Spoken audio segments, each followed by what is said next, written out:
Making America Weaker, Wall Street Journal trashes Trump policies hurting his boosters in the Farm Belt.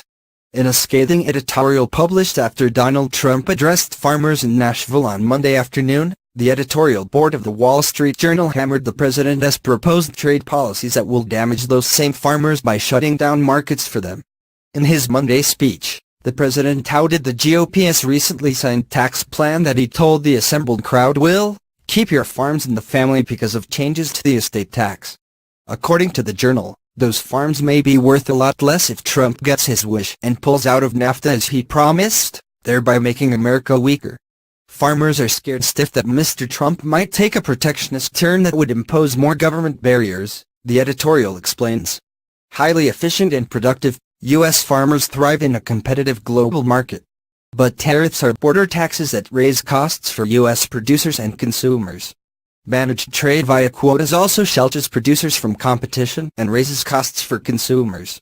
The editorial goes on to delineate the damage Trump has already inflicted on farmers and ranchers in the rural communities that supported him in the 2016 presidential election. Mr. Trump already walloped U.S. farm exporters when he dropped out of the Trans-Pacific Partnership, which has given Europe, Australia and Canada an edge to meet growing Asian demand for high-value farm products. After Japan imposed 50% safeguard tariffs on frozen beef last July, U.S. imports dropped by a quarter. Imports from Australia, which has a trade deal with Japan and supplies about half of its frozen beef, increased by 30%. The Journal reports. The greatest danger to the Farm Belt is that Mr. Trump might withdraw from the North American Free Trade Agreement. The U.S. sends about $18 billion a year in farm products to Mexico and $23 billion to Canada, which together account for a third of American farm exports.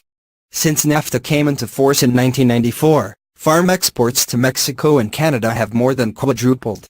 Soybean exports to Mexico have quintupled, the editorial continues. If the U.S. nixes Nafta, the three economies